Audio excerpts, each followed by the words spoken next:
নমস্কাৰ আপোনালোক সকলোকে মোৰ আন এটা ভিডিঅ'লৈ পুনৰবাৰ স্বাগতম জনাইছোঁ।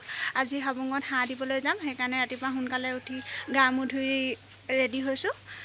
আজি বতৰটো অলপ ডাৱৰীয়া, বৰষুণ দিছে আৰু দেওবাৰো, সেইকাৰণে তাত ইমান জেগা নাপাওঁ। এয়া হাবুঙলৈ যাবলৈ ৰেডি হৈ গ'লোঁ। বহুত খৰধৰকৈ ওলাবলগীয়া হ'ল। আজি দেওবাৰ, সেইকাৰণে বহুত মানুহ হ'ব হাবুঙত। ইবোৰ বাৰতে বহুত মানুহ হয়, আজি দেওবাৰ যিহেতু সেইকাৰণে আৰু বেছি বহুত মানুহ হ'ব।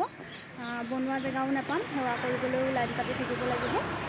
আজি বতৰটো বৰষুণ দিছে, ডাৱৰীয়া, সেইকাৰণে বনোৱা জেগা নাপাম। নহ'লে গছৰ তলতে বনাব পৰা হয়। আজি বৰষুণ দিছে, সেইকাৰণে গছৰ তলত বনাব পৰা নহ'ব, সেইকাৰণে খৰধৰকৈ ওলাই আহিছোঁ। হাবুঙলৈ আমি ভণ্টিহঁতৰ গাড়ীতে যাম, সেইকাৰণে অলপ সময় ৰৈ আছোঁ। সিহঁতি আহি পোৱাহি নাই, সিহঁতি আহিলে আমি হাবুঙলৈ যাম।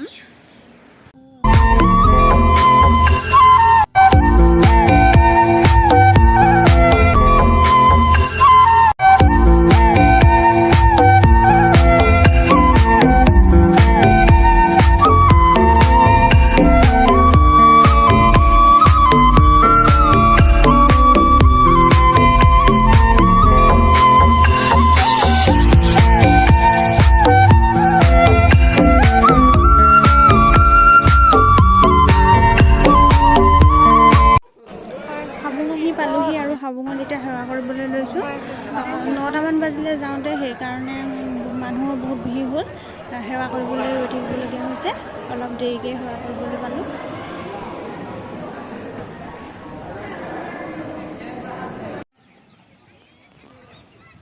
হাবুঙত এনেকৈ সৰু সৰুকৈ ধুনীয়া ধুনীয়া ঘৰ বনাই থোৱা আছে খোৱা বোৱাৰ কাৰণে। আমি এই প্ৰথমৰ ঘৰটোতে খোৱা বোৱাৰ কাৰণে ল'লোঁ।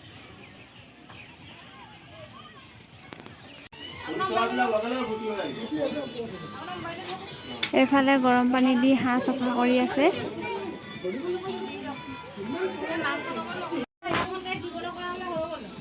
এইফালে আলু পিঁয়াজ গুচাই আছে।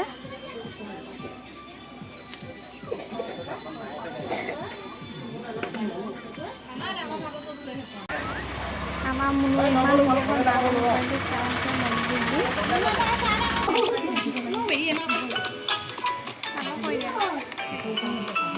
হাঁহিয়েদি মাৰি দিয়া, আকৌ হাঁহিয়েদি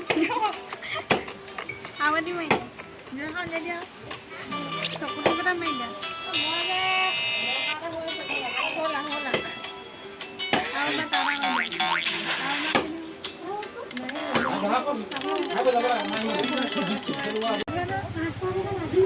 হাঁহ চফা কৰি হৈ গ'ল। আমাৰ হাবুঙত 2টা হাঁহ দিছিলোঁ।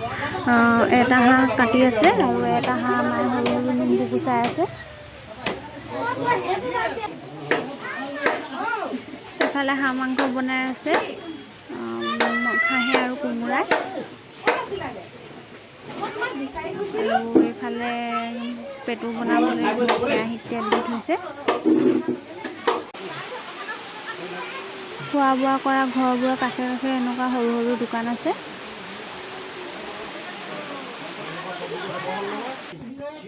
পেটু ভাজি বনাই হৈ গ'ল আৰু মাংস হোৱা নাই, পানী দি অলপ উতলাই আছে।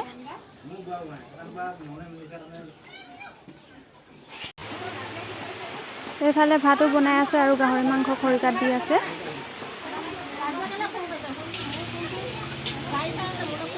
খৰিকাত দিয়া মাংসখিনিত পিঁয়াজ কাটি আছে। বনাই মেলি হৈ গ'ল আৰু সকলোৱে এতিয়া বহি খাই আছোঁ।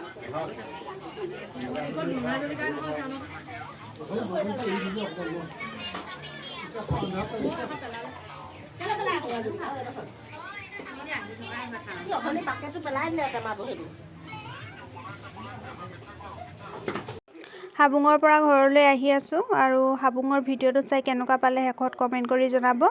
যদি ভাল পায় লাইক, কমেণ্ট, শ্বেয়াৰ আৰু ছাবস্ক্ৰাইব কৰি কাষতে থকা বেল আইকনটো দবাই দিব। আকৌ এটা নতুন ভিডিঅ'ৰ সৈতে লগ পোৱাৰ আশাৰে আজিলৈ বিদায়।